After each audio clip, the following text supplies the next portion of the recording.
Abdullah bin Ubay ni, dia punya jahatnya. Macam kita kalau benci orang, okey, apa benci dia? Oh, saya benci dia menipu. Dia ni, dia ambil tu, dia mencuri. Okeylah, dia punya jahat dia tak setara dengan Abdullah bin Ubay. Abdullah bin Ubay punyalah jahat, kejahatan ni direkodkan dalam Quran. Ada 17 ayat. Macam seolah-olah 17 rekod polis lah dia ni seolah-olah. Ni bukan rekod polis, 17 rekod dalam Quran.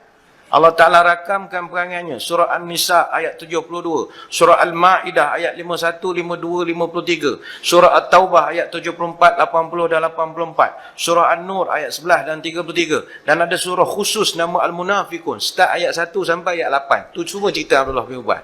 Punya jahat manusia. Jahat manusia dia tu. Apa jahat dia tak buat? Nabi buat masjid, dia buat masjid. Apa masalah datang je lah ke masjid? Dah, nak tunjuk dia besar. Nak tunjuk dia besar. Nak tunjuk dia ada penyokong. Ingat Muhammad je ada penyokong. Ingat aku tak ada anak buah. Dia buat masjid, ramai pula mengikut dia. Nabi perintah runtuh aja. Siapa? Apa jahat dia lagi? Dia fitnah isteri Nabi. Bayangkanlah. Dia fitnah Aisyah tu ada skandal dengan satu orang sahabat. Tergamak dia. Mula mungkin dalam WhatsApp gitu sajalah agaknya kan. Dia main ngejek-ngejek gitu. Lama-lama bohong ni kalau di louder and frequently dia akan jadi orang percaya. Tu je. Sipir bohong ni mudah je. Benda bohong, tuan-tuan cakap lantang hari-hari dan cakap hari-hari. Benda tu lama-lama orang percaya lah. Walaupun benda tu tipu ya. Rumput makan lembu. Mana ada rumput makan lembu? Cakap hari-hari.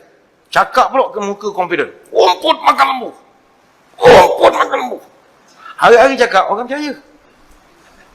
Lama-lama orang percaya. Termasuk Nabi kan. Nabi pun sampai merajuk dengan Aisyah. Turun surah An-Nur, mengclearkan.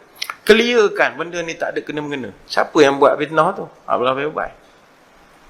Siapa yang tarik tentera last minute dalam peperangan Uhud? Kontinjen Abdullah bin Ubay. Bayar. Kita adalah perang Uhud tu perang paling kritikal sekali. Sebab perang Uhud ni perang tuntut balas bela balik. Perang Badar, dia dah kalah. Jadi dia orang berlatih bersungguh-sungguh untuk nak lawan peperangan seterusnya. Susah tuan-tuan. Kita kalau main bola, mengejar piala senang. Mempertahankan susah. Kita dah pernah menang perang Badar. Nak mempertahankan perang seterusnya, susah sebab musuh dia akan lebih lipat ganda lagi usaha. Itu sebab Madinah ketika nak berlakunya peperangan Uhud itu, para ulama mengatakan Madinah ni berada pada tahap kesiagaan yang paling luar biasa sekali. Dia punya tu macam red alert lah, bukan tahap jingga lagi lah.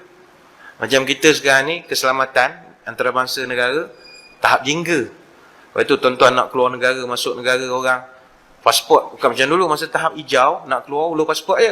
Ulur pasport, jalan. Sekarang kan ambil jari, jingga tu. Asal tahap merah esok, muka tahu ni, tepek muka. Dia ikut tahap. Itu Singapore jam nak masuk border sebab dia dah cek satu-satu. Tahap jingga. Yang Madinah masa itu dah tahap merah. Sedang mana tahap merah? Masa itu di Madinah ini, semua sahabat pergi semayang di masjid, bawa senjata.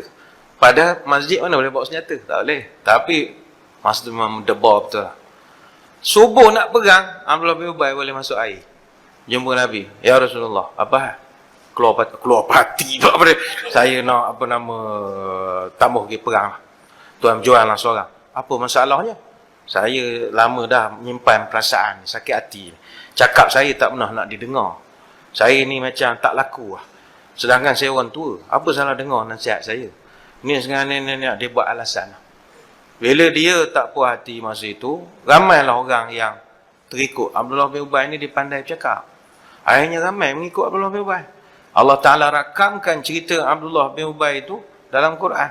Bagaimana dia tarik anggota dia daripada pergi berperang, Allah masukkan juga dalam Quran perangai dia itu. Ada 2 kampung tak nak pergi perang kerana dia. 2 kampung. 2 JKK tak nak pergi. Bayang. 2 JKK. Pengusi dengan anak buah sekali tak nak pergi. Tapi tuan-tuan, jahat macam mana pun Abdullah bin Ubay, penyayangnya Nabi ni, Abdullah bin Ubay meninggal, Nabi urus jenazah dia. Punyalah baik. Lembutnya hati. Dia Abdullah bin Ubay ni, lepas Nabi balik dari perang Tabuk, akhir bulan Syawal, dia dah start merosot lah kesihatannya. Semayang pun dah tak ada nak kuat-kuat lagi dah. Tak apa, sihat lah. Bulan Zulkaidah tahun 9 Hijrah, dia meninggal. Nabi wafat 11, dia 9. Bila dia meninggal, anak dia, Abdullah, datang jumpa Nabi. Ya Rasul, Abah dah meninggal. Jemput datang ke rumah lah untuk urus jenazah. Sebab dia munafik, tetap Islam juga dari segi fizikalnya. Kita tak boleh tanam jagat Cina, tak boleh. Ustaz ni jahat, Ustaz, curi duit masjid. Habis mana? Kita tanam kubur Cina ke? Ni jahat. Tak, dia tetap dia masuk tanam kubur Islam. Sebab dia kopiah serupa kita, jubah serupa. Adanya, Nabi kata, tak apalah, kawan-kawan pergilah. Kata, ya Rasul, boleh ada satu request lagi? Ambil lagi nak. Anak Abdullah bin Ubay, dia boleh minta jubah selai. Nak buat apa jubah? Nak buat kapan Abah. Ambil berkat sikit. Kita ambil lah. Mana-mana rasa boleh ambil lah. Bayangkan Abdullah bin Ubay, jahat-jahat dia, kapan dia, jubah Nabi.